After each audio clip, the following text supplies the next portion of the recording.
Dijimos, nuevo día, viernes, nueva hora, 22, y nuevo formato. Aquí lo tenemos, y el director lo muestra. Con mi amigo Daniel Fernández Canedo. ¿Cómo te va, Daniel? ¿Qué haces, Eduardo? Buenas noches a todos. Con Federico Mayol. Buenas noches. La incorporación costosa que has tenido este programa, pero lo hemos conseguido. Y Jazmín Bulorini, que ya nos acompañó todo el año pasado. Muy buenas noches. Bueno, a ver, hoy vamos a tener como invitado a Javier Milei, pero queríamos arrancar de alguna manera evocando o recordando lo que va a pasar mañana. Mañana se cumplen 40 años del desembarco en Malvinas que dio origen a una guerra de 74 días. Recordemos, director. Si quieren venir, que vengan, les presentaremos batalla.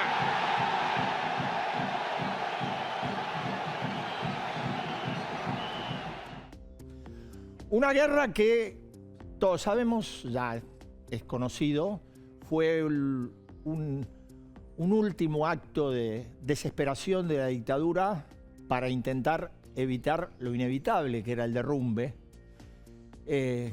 con agravantes. Uno de ellos, que detrás de un reclamo legítimo e histórico de la Argentina de soberanía, se fraguó una maniobra militar. Una acción que no tenía que ver con una reivindicación genuina. Y el otro aspecto es que esa guerra, además del drama y el trauma que significó y significa para la sociedad argentina, también representó que nuestro país, en términos diplomáticos y políticos, quedara anclado en la década del 60. ¿Por qué? Porque los principales logros que tuvo la Argentina en materia diplomática sobre ese conflicto se lograron precisamente en ese tiempo. Particularmente con aquella resolución 2065 de Naciones Unidas, gobernaba Arturo Illia en la Argentina, que estableció por primera vez que existía una disputa de soberanía y que además era perentoria una negociación entre la Argentina y Gran Bretaña. Es decir, eso fue, en términos políticos y diplomáticos, el último gran progreso de la Argentina en torno a ese conflicto. Cuando nosotros hablamos de esa época, como metáfora, lo trasladamos al presente. ¿Por qué? Bueno, a ver, es cierto que nadie vuelve fácilmente de un conflicto bélico detonado de manera absolutamente sorpresiva en contra de Naciones Unidas, en contra de Estados Unidos y en contra de la OTAN. Nadie vuelve fácil de eso. Pero también es cierto que han pasado 39 años de democracia y uno se pregunta qué es lo que no se hizo y qué es lo que se hubiera podido hacer. Entonces preguntamos, en 39 años de democracia, ¿por qué la Argentina no se fortaleció internamente para tener otra presencia regional e internacional que lo posicione de otra manera frente al conflicto? ¿Por qué la Argentina no se esmeró en ser un país más confortable y más atractivo? ¿Para qué? Para lo que me parece es hoy el mayor obstáculo, más allá de Gran Bretaña, que tiene la Argentina en su reclamo de la soberanía de las Malvinas, y es la resistencia de los habitantes de las Malvinas a querer pertenecer a este país. Cuando uno habla de los 60 y habla del pasado y de la actualidad, inevitablemente repasa lo que nos sucede en este momento y lo vincula con esto que nos preguntábamos, los por qué no. Ahora tenemos un gobierno una coalición donde hay un sector que, por ejemplo, añora la década del 70, es decir, 50 años para atrás. Hay otro sector que incluso va más lejos, que añora el 46, cuando surgió Juan Perón. Y hay un sector que se cree un poco más moderno y reivindica aquel ciclo de Néstor Kirchner de 2003, que no fue ayer, ya hace más de 20 años. Y como si esto no fuera suficiente, los últimos días el expresidente Macri decidió reabrir un debate, un presunto debate sobre el menemismo. Cualquiera tiene derecho a opinar lo que quiera sobre el menemismo. Ahora, el menemismo tampoco ocurrió ayer. Es de la década de los 90. 30 años. Con todo esto, uno concluye en una cosa que no es muy alentadora. Que gran parte de la clase dirigente, y por qué no, también una parte de la sociedad, sigue suponiendo que el futuro de la Argentina está desgraciadamente en el pasado. Así arranca La Rosca.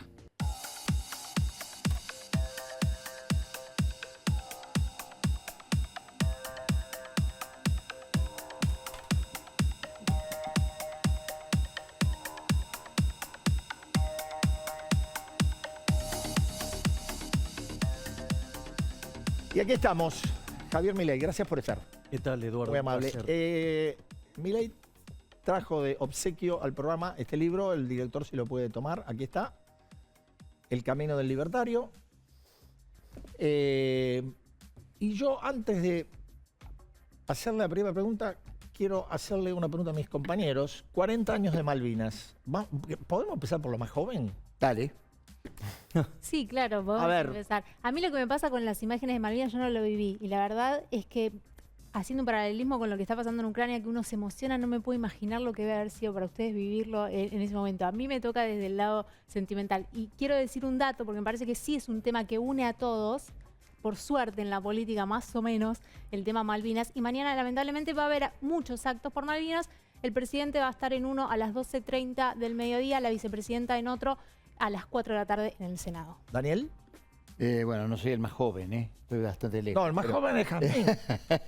Te dije por proximidad, te dije por proximidad. Sí, bueno, me parece que Malvinas, el dolor, Malvinas haber generado la primera gran grieta en lo que me tocó a mí en la vida, digamos, el tema de si se ganaba la guerra, no se ganaba la guerra, si se iba perdiendo, no se iba perdiendo, discusiones, familias, dolor, todo lo que era, y el intento de resurgir de una dictadura que se estaba acabando, que logró en algún momento una plaza llena, y con Galtieri diciendo que quieren que ver, si quieren venir, que vengan. Bueno, vinieron y el dolor y la muerte nos acompañó, ¿no? Y aparte me parece que fue como otra guerra perdida en términos de que después pasaron 40 años, y a 40 años hoy las posibilidades de recuperar territorio argentino todavía están en veremos. Y están lejos. Muy lejos. Federico, vos no habías nacido. Yo soy 84. ¿O me equivoco? No, soy 84, no tanto como Jazmín, pero bueno, soy clase 84. A mí lo que me pasa es que me parece que Malvinas nos toca una fibra muy sensible. Recién recordábamos ese discurso de Galtieri, y uno piensa qué locura, qué verdadera locura. Y da mucha tristeza, pero también a la vez creo que en este país agrietado, tan dividido, y con agendas tan diversas y con tanta pelea y tanta división, creo que Malvinas nos une. Y eso me parece que Sí. está muy bien. Sí. A mí me parece que hay un tema que vale la pena recordar. Malvinas llegó 2 días después de Sí. una huelga Así histórica de la CGT, con represión, con mucha gente en la calle, y con mucha protesta y mucho mal humor, ¿no? Muertos, 1 o 2, ¿no? Si no recuerdo mal, no lo tengo en este momento. Javier Milei, 2 cosas. Primero Malvinas, y después les voy a preguntar sobre una foto, pero primero Malvinas. Bueno, en primer lugar, el reconocimiento a esos hombres que se han jugado la vida por la patria.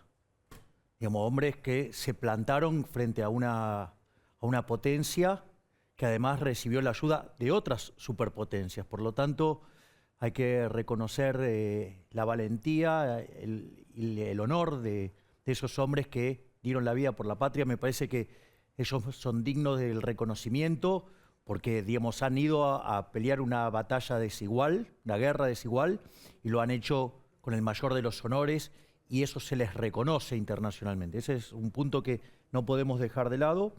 Y después hay, cuando vos arrancaste, Eduardo, que me pareció brillante el punto, es, existe un reclamo legítimo de soberanía, pero Argentina no hizo nada para que la situación de que los habitantes de Malvinas quieran acercarse a la Argentina.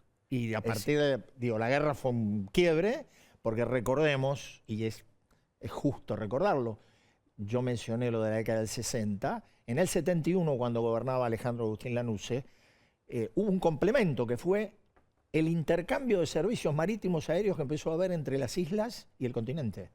Aerolíneas Argentinas volaba a Puerto Argentino. Eso, por supuesto, se dinamitó todo con la guerra, ¿no? Entonces, por eso a mí me parece un buen punto, digamos, o sea, que hemos fallado en la línea diplomática y no hemos hecho de Argentina un país atractivo, porque de hecho uno de los grandes problemas que hoy se encuentra que Argentina expulsa gente. Entonces, digo, es muy difícil, digamos, tratar de generar una vía de negociación alternativa cuando es un país que expulsa. Me parece que, digamos, has dado en un punto que para mí es clave. Un descenso a la frivolidad, un cachito. Esa foto que estábamos viendo recién, ¿la tenemos todavía? Me parece que ya la sacaron, pero si no, si la tienen, pónganla de nuevo. Ahí está. Cuénteme de esa foto. Edad. 15 años. Ah, miércoles. O sea, tiene ya con el pelo revuelto. Bueno, yo no me peino desde los 13 años. Bueno, o sea, Chacarita.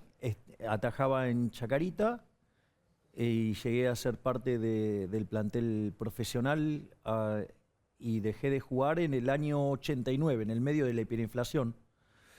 Yo estaba estudiando la licenciatura en Economía, estaba haciendo el primer año. Yo estudiaba que cuando los precios suben, la cantidad demandada baja. Y yo acompañaba a mi mamá al supermercado, o sea, porque lo único que hacía era entrenar y estudiar. Y entonces la ayudaba a cargar las cosas y estaba en el changuito y veía que pasaba. En ese momento todavía no estaban los códigos de barra, justamente se pusieron en ese lugar, en ese momento quiero decir. Y había unas chicas que pasaban con una suerte de pistolas que remarcaban los precios. Y yo veía que remarcaban los precios y la gente se tiraba arriba de la mercadería. Entonces dije, o yo soy un tonto o la teoría económica está mal. Entonces la solución de dignidad hizo que dejara de jugar al fútbol, que me demandaba 6 horas por día, porque no tengo las características antropológicas típicas de un arquero. O sea, con un 80 no alcanza, quiere decir eso. Y entonces, básicamente, me empecé a dedicar a la economía y a los 20 años yo escribí mi primer artículo académico que se llama La hiperinflación y la distorsión de los mercados, donde demostraba que frente a la aceleración inflacionaria, el incentivo de las empresas era estoquear para cubrirse de la inflación, una forma distinta a comprar dólares, una forma distinta que, digamos, comprar ladrillos era estoquear, ¿sí? Y eso entonces hacía que la curva de oferta se invirtiera, entonces los sucesivos incrementos de la demanda daban sucesivos aumentos de precios y además con contracción de las cantidades, o sea, del producto. Milei, vamos al presente. ¿Hay que dolarizar esta economía? A ver, yo voy a explicar los distintos fundamentos. ¿Por qué quedó el título de dolarización? Sí, cuando yo propongo, dolarización, digamos, y generó todo un revuelo. Claro, y yo propongo dice, competencia de monedas, pero a ver, hay dos líneas que uno tiene que comprender. El primero es, una moneda tiene que tener 3 características. Reserva de valor. El peso no cumple la reserva de valor. Nadie ahorra en pesos. Si alguien ahorrara en pesos, se empobrece. Digo, veamos lo que costaba en el 2001, digamos, 100 pesos, y hoy, por ejemplo, que eran $100, hoy el billete más grande que tenemos, que es el de 1.000 pesos, compra $5. Al dólar de verdad, no al Mickey Mouse. Sí. Ese es el primer punto. El segundo punto es que tiene que ser unidad de cuenta. Y la realidad es que el peso es parcialmente unidad de cuenta. Es decir, porque cuando tengo que comprar una casa, cuando tengo que comprar alguna propiedad, cuando tengo que comprar un auto, digo, cuando tengo que comprar bienes largos, bienes de capital, nadie hace transacciones en pesos. O sea, todos la hacen en dólares. Hay una ficción que las convierten, pero es solamente a los meros hechos de la transacción. Y después es lo que es el medio de pago generalizado, porque es el curso forzoso. Se acepta, el peso se acepta. Porque te obligan. Si no te obligaran, habría que ver. Ese es el primer punto. Ahora después entonces Argentina, la realidad es que ya no tiene moneda. Los argentinos desprecian el peso. Si alguien le diera a elegir a la gente, va a elegir otra moneda. Entonces lo que yo propongo es que reconocer eso, y reconocer eso es aceptar que no debería existir más Banco Central. Entonces hay 4 etapas del proceso. La primera es reformar el sistema financiero. Esto es muy importante. Es decir, la única verdadera justificación para que exista un banco central es en su rol de prestamista de última instancia. Es decir, que frente a una corrida asista a los bancos. Entonces, ¿uno cómo evitaría eso? Bueno, hoy no tiene dólares para hacerlo. No, bueno, pero a ver, pero vamos por partes. El primer punto es el siguiente. Entonces, tenés que hacer un sistema que sea anticorridas. Eso se llama banca Simons, implica separar lo que es el almacén de valor, que es como si fuera una caja fuerte, y la banca de inversión. O sea, el que quiere ganar tasa de interés va a la banca de inversión. Y si invierte en algún proyecto que sale mal o invierte en un fondo que sale mal, quiebra y se acabó y queda encapsulado entre esas partes y no se socializa. Ese es el primer punto. Una vez que uno tiene eso, puede ir a un régimen de banca libre, es decir, que los bancos o las instituciones financieras compitan fuertemente. Eso va a implicar que uno se va a poder endeudar a tasas más bajas y además va a poder conseguir retornos más altos, o sea, porque los está poniendo en competencia. Eso dispararía además la competencia de monedas. ¿Por qué se utilizó el término dolarización? Porque la verdad es que los argentinos ya eligieron la moneda. Digamos, todo el mundo, digamos, o sea, vive comprando dólares. O sea, todo el mundo, digamos, o sea, se está todo el tiempo discutiendo, digamos, todo el mundo sabe cuánto cuesta un dólar en el mercado paralelo. ¿Milei? Un segundito, por favor. Y una vez que vos haces eso... No lo inhiba, ¿eh? No, por favor, digamos, es porque me falta una etapa. Y en la última etapa, cuando vos ya tenés la moneda que se eligió, se liquida el Banco Central. Es decir, entonces vos las LELIQs, sí, que en realidad deberían haber sido reconocidas como deuda pública originalmente, nada más que el Central financió al Estado. Entonces, ¿qué es lo que pasa? Emitió. Entonces, para que no genere inflación, ¿qué hizo? Lo esterilizó. Entonces, eso debería haber sido deuda pública. Entonces, te queda todo el activo para rescatar la base monetaria. Entonces, lo primero que tendría que hacer el Banco Central es reclamarle al Estado también, ¿por qué? Por los títulos públicos que tiene. Y además, a ver, Argentina, digamos, podría operar tranquilamente con una base monetaria que oscile entre 5 y 10 puntos del PBI. Tampoco es tanta plata, digo, si tuvieras que ir y tomar una deuda para, digamos, pasar un esquema de dolarización. Entonces, digo, o sea, yo veo que hay mucha gente que con tal de combatir la idea dice cualquier cosa. Desde gente que dice, no, bueno, pero necesitas hacer un acuerdo con la FED. No. Necesitas, digamos, que te trabaje de prestamista de última instancia. No, porque estoy reformando el sistema financiero. Pero necesitas dólares. Pero de vuelta, digamos, o sea, vos podés tomar los bonos, digamos, el Banco Central tiene bonos, digo, se los puede reclamar al gobierno. Digo, o sea, vos tenés todo el activo para responder por la base monetaria. Por lo tanto, digamos, o sea, y después es muy gracioso porque los mismos que decían que la hiperinflación era imposible, ahora te dicen que el ratio de conversión del tipo de cambio es enorme. Entonces, ¿se pueden poner de acuerdo, muchachos? O sea, por lo menos, o sea, sean honestos intelectualmente. Y después está lo que vos perdés por hacer esto. Y la pregunta es, ¿vas a perder el señoriaje? Y justamente lo que quiero es que pierda el señoriaje el Banco Central, porque es la forma que nos estafa, que es emitiendo dinero, porque ese dinero que entra, ¿qué pasa? Pierde valor, entonces está estafando a los tenedores originales. Después dice, no, perdés el control de la tasa de interés. A ver, ¿todos estamos de acuerdo que lo que hacía Moreno estaba mal de controlar los precios?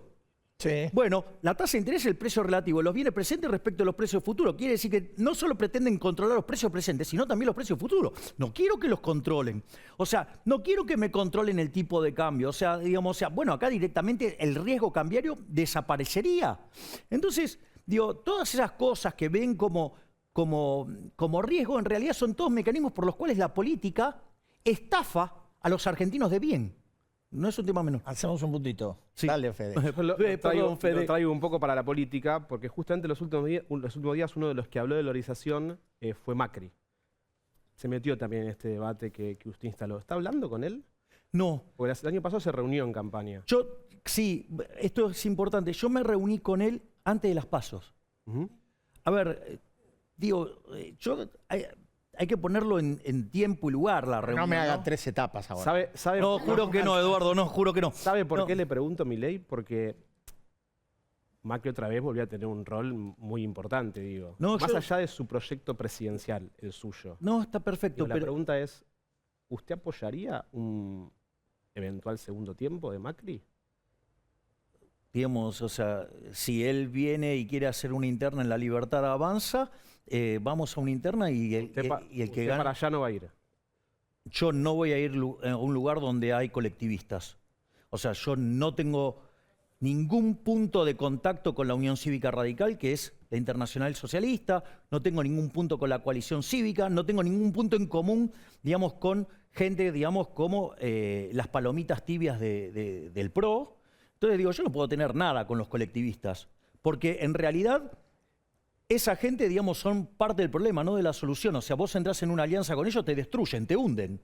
Entonces, o sea, no... Javier, perdón. Sí, Jasmine. Quiero preguntarle por este tema. Si usted... hay encuestas que le están dando muy buena imagen en estos días, ¿no? Ahora, si todos son casta política para usted, ¿no? Por ejemplo, con el liberal, José Luis Espert, en el Congreso no lograron armar un bloque juntos, porque cada uno tiene bloques separados. ¿Cómo se puede llegar a la presidencia en soledad? ¿O se puede gobernar en soledad? Yo creo que si vos lográs... Digo, primero que no estoy solo. Dios, es el primer punto. El segundo punto es, a veces algunas diferencias son, cuando vos esas diferencias lo tenés en lo económico, digamos, se vuelven más profundas que, digamos, de lo que es la lógica política. Porque en el fondo, la verdad es que, digamos, cuando fueron las distintas votaciones, los votos liberales tuvieron un claro sentido. O sea, hay en algunas cosas que yo, digamos, o sea, no estoy de acuerdo con José Luis. Entonces, digamos, a ver, miren, se los voy a contar con una anécdota. Los dos firmamos el compromiso fiscal sobre que no hay que subir los impuestos, ni crear impuestos nuevos. Entonces, cuando José Luis hace su discurso, él dice, bueno, que para él, digamos, el Estado tiene que existir solo para corregir los fallos de mercado. Cuando yo arranco mi discurso los fallos de mercado no existen. Entonces digo... Claro, pero en este programa, hace un par de meses atrás, usted había dicho, por ejemplo, Patricia Bullrich, por ejemplo, Miguel Ángel Pichetto, bueno, como le preguntaba Fede, Macri, digo, ¿hay un sector con el que puede construir? Sí, a ver, yo no puedo construir con los colectivistas. Aquellos que decidan abrazar las ideas de la libertad... Tienen que ir a su espacio, bueno, claro. pero a ver, pero esto me hace ruido. Un poco. Bueno, ruido, la vida, o sea, la vida tiene un montón de ruido. El kirchnerismo no. El kirchnerismo no. Los peronistas no. ¿Massa? Hay que ver de qué lado está Massa. A ver, pero se dice que tiene buena relación con Massa. A ver, yo en este momento tengo un vínculo institucional, es el presidente de la Cámara, o sea, entonces hay un respeto, digamos, que se le debe como consecuencia en términos ¿Solo políticos. eso, Milei? Solo eso. ¿Sí? Sí, digamos, o sea, pero aparte, digamos, o sea... Pero no termina la enumeración, pero termina. Dale, Mire, yo después le pregunto. Es un problema de Daniel. No, Dale, para dale, nada, dale, para dale, nada. No, yo espero. No, tranquilo, Eduardo. No, yo le decía, con el kirchnerismo no, con el peronismo tampoco. No, hay distintas partes del peronismo. Bueno, ahora hace la cirugía. Con los radicales no. Los radicales con la coalición cívica no. Menos. Con el PRO solo con un sector, con el otro no, pues son... Entonces, ¿cómo se arma un sistema político con tanta exclusión? No, porque no es que es tanta exclusión, es una forma de reordenar de una manera distinta. Para mí la línea divisoria es la socialdemocracia. Y todos los que están a la izquierda, llámese las palomitas tibias de Junto por el Cambio, la Unión Cívica Radical, la Coalición Cívica, digamos, esos tendrían que estar aliados directamente con el kirchnerismo si piensan igual. O sea, la única diferencia... ¿A la reta lo incluye en la palomita tibia? Es una palomita tibia. Además, o sea, hay un video maravilloso que está dando vuelta, que es fabuloso, cuando le preguntan... entonces, él está haciendo una nota con Alejandro Fantino, y entonces él empieza a describir el multiplicador keynesiano, y Fantino muy hábilmente le dice, pero vos sos keynesiano. Y él le contesta que por supuesto que él es keynesiano. O sea, y entonces le dice, sos igual que Kicillof. Efectivamente, digamos, no piensan distinto. O sea, es decir, cuando ustedes tienen el ojo entrenado en estas situaciones, no piensan distinto, piensan igual. O sea, la diferencia son los modales. Pero la realidad, digamos, alguien que te dice que le preguntás por el impuesto, digamos, a la propiedad ociosa y te dice que le parece un buen impuesto, bueno, ya está. Digamos, ese está del lado de los colectivistas. De hecho, a él le gusta la presencia del Estado, la intervención. Bueno, ahora está tratando de moderar su discurso porque, claro, digamos, o sea, hay toda una movida liberal. Entonces, digamos, él, como es el hombre de plastilina que se va moviendo acorde a lo que dicen las encuestas, entonces, digamos, ahora sucede que hay gente que recita el liberalismo, pero cuando lo rascas un poquito, te das cuenta que es un colectivista. Entonces, o sea, en ese sentido, digamos, para mí, ellos son del colectivismo. Del otro lado, digamos, tenés los liberales, tenés el peronismo republicano, el peronismo federal, el menemismo, digamos, y aquellos halcones que decidan venirse a nuestro espacio de la libertad avanza. ¿Por qué? Porque si... No es que usted va a ir, sino te quiere que yo venga. no voy a ir para allá. Es decir, yo no voy a tener... ¿Sabe a qué me hace acordar? A la baña. Bueno, no sé, Dios. Que siempre quería que lo fueran a buscar. Es un keynesiano. ¿Sabes lo que le acabas de decir? No, Tremendo lo que le acabas de decir. no lo estoy diciendo en el pensamiento, lo estoy diciendo en la conducta política. No, pero, siempre le gustaba que lo fueran a buscar y no era él ir a buscar. Pero es que, a ver, ¿por qué yo llego a este punto? O sea, digamos, está bueno, digamos, la discusión. Porque yo, ¿qué es lo que he visto? Cuando se armó ¿la Alianza para qué se armó? Para ganarle al peronismo. Sí. Y se hizo un rejunte fenomenal. O sea, como instrumento electoral, buenísimo, porque ganó. Igual que Frente de Todos. No me espoleé, Eduardo. Digamos, el análisis. Dale. O sea, entonces, primer punto. Digamos, ¿lograron ganar? Sí, digamos, fueron exitosos electoralmente. ¿Cómo fue el gobierno? Un desastre. Después vino Cambiemos. Cambiemos, ¿qué hizo? También la misma estrategia, digamos, o sea, licuaron todo el discurso, hicieron un gran frente. Cuando hasta llegaron sin mandato. ¿Cómo fue el gobierno? Un desastre. Ahí, digamos, apareció la ilusión de que los únicos que podían gobernar eran los peronistas, porque como son verticalistas y se unían era suficiente. ¿Qué demuestran los hechos? Que no funciona. O sea, uno no puede estar juntando el agua con el aceite porque no funciona. Entonces, desde mi punto de vista, necesitamos un ordenamiento, digamos, acorde a la perdón, ideología. está claro que las coaliciones sirven para ganar elecciones, pero no para mantener la gobernabilidad y gobernar. Prefiero perder... ¿Se puede ganar elecciones solo eso? No, bueno, ok, digamos, o sea, para llegar al poder y hacer un gobierno desastroso, prefiero perder. O sea, entonces, el día que yo gane, ¿sí? Digamos, voy a ser el presidente de los argentinos de bien. Pero no solo eso, sino... ¿No de todos? De los argentinos de bien, de los chorros no. Digamos, los chorros, digamos, serán condenados. Entonces, sean de guante blanco o sean, digamos, de los que se ensucian más, por decirlo de alguna manera. Entonces, la realidad es que cuando uno, digamos, tiene esta concepción y estas convicciones, vos no podés meterte en un esquema político que sí, podés ganar, pero después no podés gobernar. Entonces, desde mi punto de vista, a ver, gobernar para generar otro fracaso, no, digamos, no voy a ensuciar las ideas, digamos, en un fracaso para llegar. O sea, yo quiero, si llego, es para implementar las ideas de la libertad y empezar con la reconstrucción de la Argentina. Dijo que ya tiene un gabinete en mente, pero que no... Sí, tengo un gabinete en las sombras. ¿Quiénes son? Diga algo. Tengo cuatro ministerios ya armados. Tengo armado el Ministerio de Economía, Relaciones Exteriores. Pero en Economía está usted. Bueno, está bien, pero digo, si voy a cumplir la función de presidente, tengo Relaciones Exteriores. Hay que delegar todo lo que es el área de acción social, bienestar social, y la parte de lo que tiene que ver con infraestructura. ¿Vicepresidente o vicepresidenta tiene? Eso, usted sabe que demanda tiempo, Jazmín. Sí, por supuesto. La última, ¿le puedo hacer? Por supuesto. Dígame, lo más sintético y no en etapas, su opinión sobre Martín Guzmán. Un pésimo ministro, un incompetente, alguien no apto para el cargo y que cada día lo confirma más, y además es el típico economista funcional a la casta política empobrecedora. Milei, muchas gracias por estar. Gracias. Muy amable. Por favor. Nosotros hacemos un corte y a la vuelta seguimos debatiendo en La Roja. Estamos de vuelta. Ahí estamos. Y aquí estamos, muchachos. Solos ahora, no hay invitados. Se fue Milei, sí, se fue Milei. Sí, ya está. Todo nuestro, ¿eh? Bueno, Daniel. dale.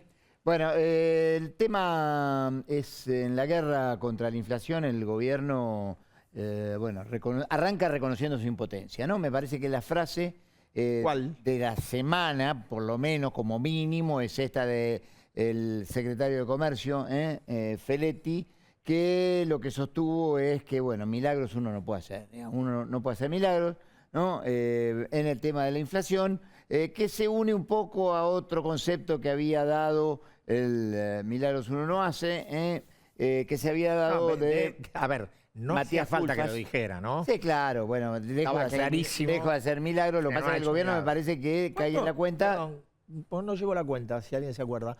¿Cuánto hace que está en el cargo Feletti? 7 meses. 7 meses. Desde que se fue Paula Español, más o menos. Claro, es 7 un meses. hombre que ha tenido un perfil alto, mantiene un perfil alto. ¿Qué tuvo? Eh, ¿En baja 2 meses? No, en realidad su inflación es mayor a la de Paula Español. La que en el mismo periodo. Bien. Bueno, lo que pasa es que, claro, tenés febrero y marzo de este año donde hay un salto evidente de los precios, con suba de los alimentos. En el mes pasado, el mes que terminó, que se calculen 7,5% y que se supone que va a tener un aumento del costo de la vida del orden del 6% o más, ¿no? Que sería la inflación más alta en mucho tiempo. O sea, la guerra en marzo ¿Qué guerra? la vamos a ir perdiendo contra la inflación. Sí, Digo, sí, La venimos perdiendo del Rodrigazo la guerra contra la inflación, salvo periodos, pero digo, salvo desde, espejismos. desde que se anunció la guerra, que fue hace 2 semanas, Sí, es verdad. Sí. la guerra se pierde y aparte lo que hay es, bueno, primero la idea, el gobierno diciendo, el presidente diciendo que está en la cabeza de la gente, con más metáfora que con medidas concretas. Lo único que hubo, eso sí, me parece que hubo una reunión ayer del ministro de Economía con representantes de la Unión Industrial Argentina, con representantes de la CGT, donde también estuvo el ministro Matías Culfas y estuvo Roberto Feletti, secretario de Comercio. Se va gestando lo que puede ser una canasta de productos que se van a tratar de mantener a precio. Pero claro, lo que pasa es que ya hay muchos aumentos de precios, con lo cual es el momento de entrar a frenar un poco la suba. El problema son los productos frescos y el problema son los lácteos en este momento, ¿no? Pero, y aparte el tema de la energía, que el gobierno está viendo, bueno, está postergando los aumentos de la suba de los combustibles y con lo que va a ser el problema del invierno, que ya se está planteando con la falta de gas y con la idea de que la importación de barcos que No se va a va a alcanzar. generar no va a No va a alcanzar. alcanzar. Está previsto la semana que viene, sí, un anuncio del gobierno diciendo que va a venir más gas de Bolivia, que hasta ahora se pensaba, ¿no? Sí, que pero iba a ser hubo menos. sobre esto del gas, esta semana, y como a este gobierno le suele ocurrir, hubo como contrapuntos, porque Gabriela Cerruti dijo una cosa y después dijeron otra. Sí. Y ya estaba todo previsto y que en verdad estaban gestionando para ver si se preveía. Esto fue un poco... Sí, y aparte lo que empezó esta semana fue algunos cortes en empresas, ¿no? Hablábamos recién con Federico, que tienen servicio interrumpible y ha empezado a haber un poquito de cortes a las industrias y esto, bueno, obviamente afecta el nivel de y actividad. en privado el ala K de energía, que es la otra pata, dice que los cortes no se pueden hacer hoy, que hace falta un marco legal para subir y bajar la palanca. ¿Cómo? Claro. Habla ¿Cómo no se Una puede? ley. Claro, Sí. hoy rige la emergencia energética Sí, que está desde efectivamente. la pandemia que fue votada por el Congreso. Lo que dice el núcleo, los halcones de energía, Bueno, Martínez. Martínez, Basualdo. dicen que hoy no está el marco legal para subir y bajar la palanca del gas. Que se Que hace delegue falta al Ejecutivo la potestad para que hoy hacerlo. si lo quieren hacer, no lo pueden hacer porque dicen, voy preso, yo no puedo subir la palanca hoy y bajarla porque no tengo el marco legal para hacerlo. Frente a los halcones... No, bueno, pero esperá. el problema no es que la suban y la bajen, el problema es que suba o se baje de prepo, Bueno, ¿no? Digo, porque eso ocurre a veces, ¿eh? Sí, para eso, Digo, para eso hay que tener oferta de gas. El lema que yo escuché es hay que pasar el invierno. Hay que pasar el invierno. Es nuevo. Es Sí. nuevo. Como hablábamos antes, nuevo. ¿no? Nosotros siempre para atrás. Muy creativos. Hay Sí. que pasar el... Federico hablaba de los halcones. Quien está trabajando en el tema de la energía es Guzmán. Guzmán que, bueno, está apuntado por la vicepresidenta Cristina Kirchner, Perdón, que ahora le está... apuntó Guado de Pedro Y le apuntó. antes de ayer, ¿eh? Exactamente, le está apuntando, pero él está trabajando en el tema de energía y hoy logró una foto. Hoy logró una foto ¿Con lo quién? visitó el embajador de los Estados Unidos. Mira vos. Muy Mark bien. Stanley. Qué activo que está este hombre, ¿eh? Y emitió, sí, bien. pero Guzmán, el único mensaje que hubo, aparte de la reunión, y decir que fue muy buena, que fue el mensaje del Ministerio de Economía, trataron específicamente el tema energía, ¿no? Porque el tema energía es un problema a nivel global y que, bueno, tiene, si bien en la última semana se calmó un poco el barril del WTI, bajó por debajo de los $100, porque se creía que iba a estar más tranquilo el tema de la invasión Rusia a Ucrania y sus consecuencias.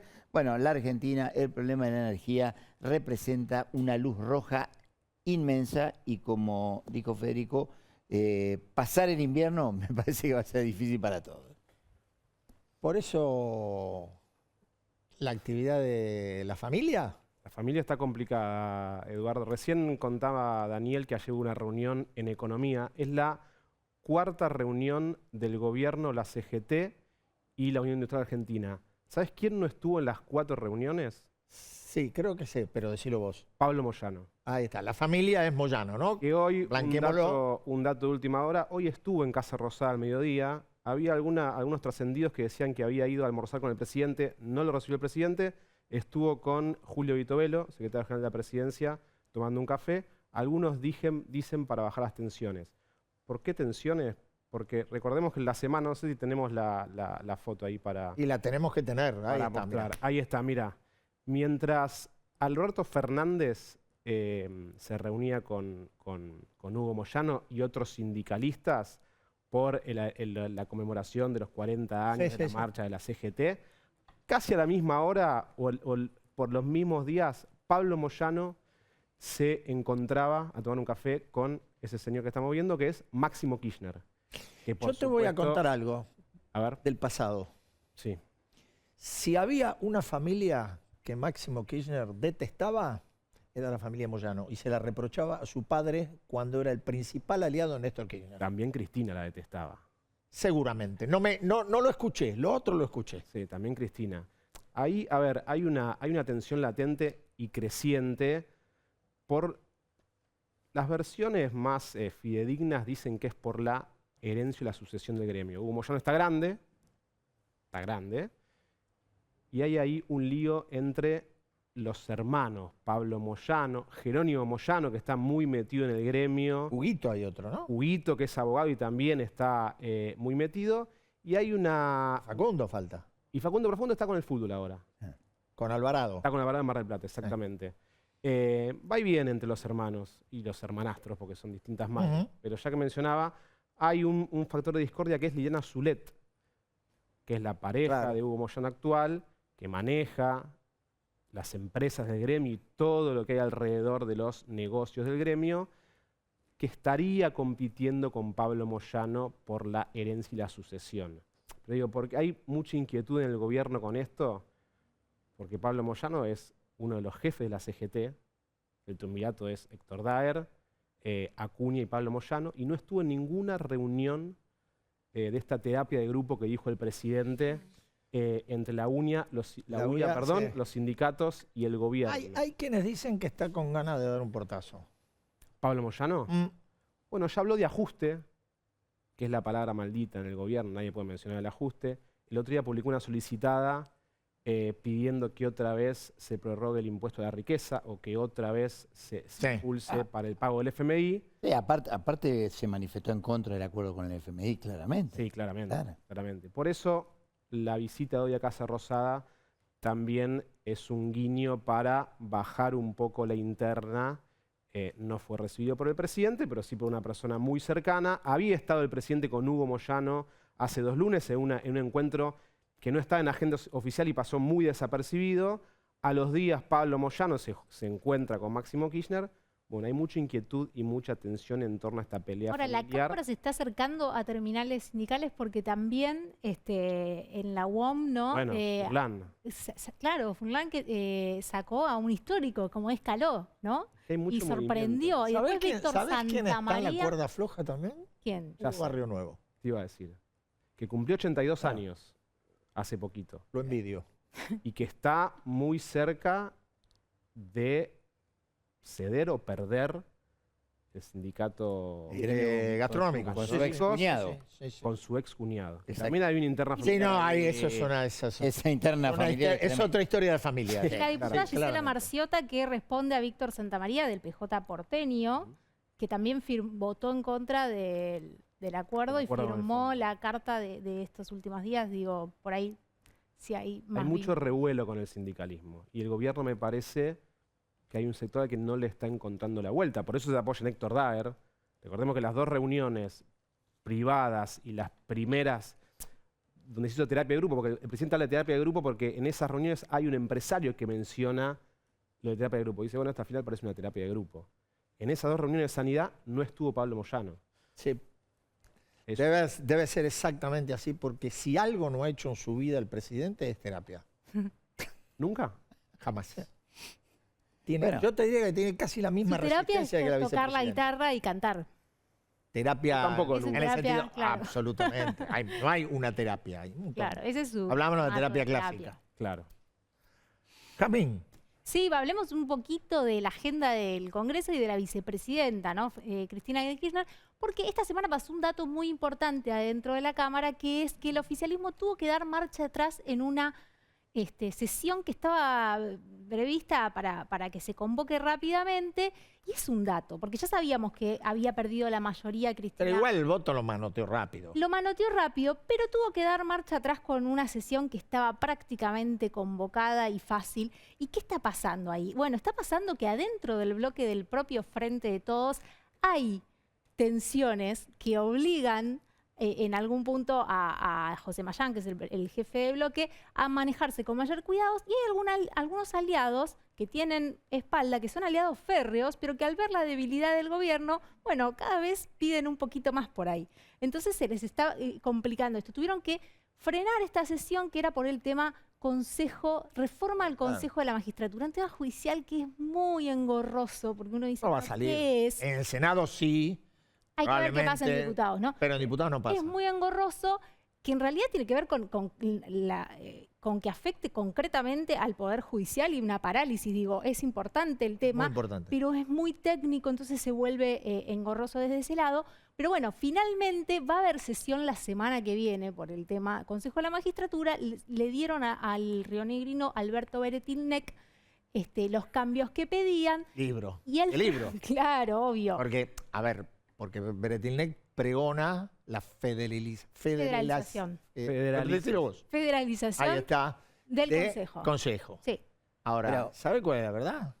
¿Cuál? Que está enojado con la Corte porque le tumbaron la reelección. en Claro. 2019. Y aparte, Y aparte- todos los temas que incluyan al ministro Soria, siempre Beretilnec para un poquito las antenas, Sí. porque son Y sus bueno, enemigos rionegrinos. claro. Entonces fue con la reforma de la magistratura, con la reforma judicial también, un tema bueno ahí de delay. Y después hay otro tema, esto va a ser la semana que viene, y hay otro tema muy importante que es el que más le importa a la vicepresidenta, que es el proyecto para que se cree un fondo con plata que se... para pagarle al pero Fondo se va a hacer Monetario. Para pagarle Está al muy Fondo Monetario. entusiasmada Cristina Georgieva con ese Claro, proyecto, bueno. pues ya ve que se vienen los dólares. Ese proyecto es muy interesante porque también generó ruido adentro del propio Frente de Todos. ¿Por qué? Porque lo firmaron 5 muy cercanos al proyecto. A Cristina Fernández de Kirchner salió una gacetilla anunciando el proyecto como una iniciativa del Frente de Todos, del bloque. Y no Y estaban se todos. enteraron por Twitter los senadores. ¿Y qué iniciativa? Bueno, hubo una reunión, calmaron las aguas,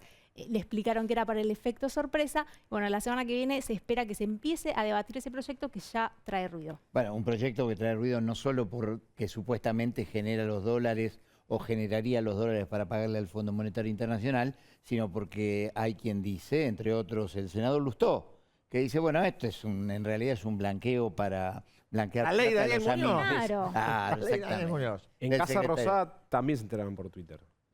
Bueno, en Casa Rosada se enteran de mucho. Twitter, de onda. De las viste que cartas esto- también. Pero viste, Sí, que, que no ofender a viste nadie. que rápidamente se había instalar la portavoz presidencial, que estaban de acuerdo, que habían charlado. Nadie, Seropia. nadie sabía nada. Está muy bien. ¿Vamos a ir a un corte? Dale. Cuando volvamos, porque esto también lo cambiamos un poquito. Vamos a tirar las cartas, pero vamos a hacer todos. Ya volvemos. Todos sabemos. Estamos de vuelta. Dale. Recién dijiste vamos a tirar las cartas, porque la gente cree que No, vamos a adivinar el futuro. No, ojalá pudiéramos. No podemos. Si algo no sabemos es adivinar el futuro. Exactamente. Lo que sí vamos a hacer es las cartas que hacíamos con Daniel las vamos a abrir. Sí. Arrancamos la te primera. toca a vos. La primera carta de esta noche. Vamos. Bueno, me parece que 4 de copa. Arrancamos la primera con mal. 4. Opa, Roberto Feletti, secretario de Comercio. Y Bueno, claro, dijo una de las frases de la semana y me parece ¿Está la que placa de nuevo o es no? mucho No, tiempo. bueno, no importa. No. ya lo dijo. El tema es milagros uno no hace, ¿no? Al referirse al tema de cómo va a bajar la inflación en Argentina, milagros uno no hace, bueno. Una obviedad. De hace no, tiempo, no hacía hace falta. 7 meses que está 7 en el meses. cargo, no ha tenido hasta ahora por lo menos mucho resultado en materia de bajar la inflación. Así que vaya, don Feletti. Perdón. ¿Eh? Que decía antes de Guado de Pedro con Guzmán. Guado de Pedro ayer le mandó un flechazo a Feletti también, ¿eh? ¿Ayer o antes de ayer? Pero Feletti no pudo nombrar a Giorgi. No pudo ni siquiera No, nombrar claro, ¿te funcionarios. acordás? Efectivamente. Bueno, Bueno. ahí me parece que lo de Giorgio hubo algún problemita con Matías Culfa que... Y En fin. Bueno, la vaya un 4 de copa. carta a Feletti se la lleva Paula Español. Bueno. No se la va a mandar. Dale. La próxima es de Federico. Segunda carta de la noche. A ver. Bueno, vamos, un ancho de oro, vamos, un ancho de espada. No. Ancho de oro, bueno, No es año bien. electoral. ¿Cómo debuta Canelo, Federico? no es Impresionante. año- Mirá. Impresionante. Gabriel Catopodri. El módico ancho de oro, siempre Pero- incómodo. pero- Que pero ganar, gauchito, o ¿eh? claro. No, bueno, pero yo te voy a explicar una cosa. A ver. En este programa, el ancho de oro, Vale Es mucho. de lo más Cotiza. alto. para Ah. política, En este- para política. Estamos Claro. hablando de política. Cotiza. Sos muy exigente. Cotiza. Sos como, Sí. como el Polino de cuando hacía Claro. Claro. Somos bailando. como los profesores Muy que te ponemos exigente. un 8. Bueno, ¿y por ¿Por qué le qué damos? Catopodis Sí. ancho de oro? Porque cometió un sincericidio que la verdad que es para destacar en medio de todas las barbaridades que se dicen. ¿Qué dijo Catopodis? Cuando la historia cuente cómo nos peleamos en medio de esta crisis, nos van a cagar a palos los argentinos y Bueno. los peronistas. Dijo la verdad. Dijo la verdad. Está muy bien, se lo mandamos al ministerio.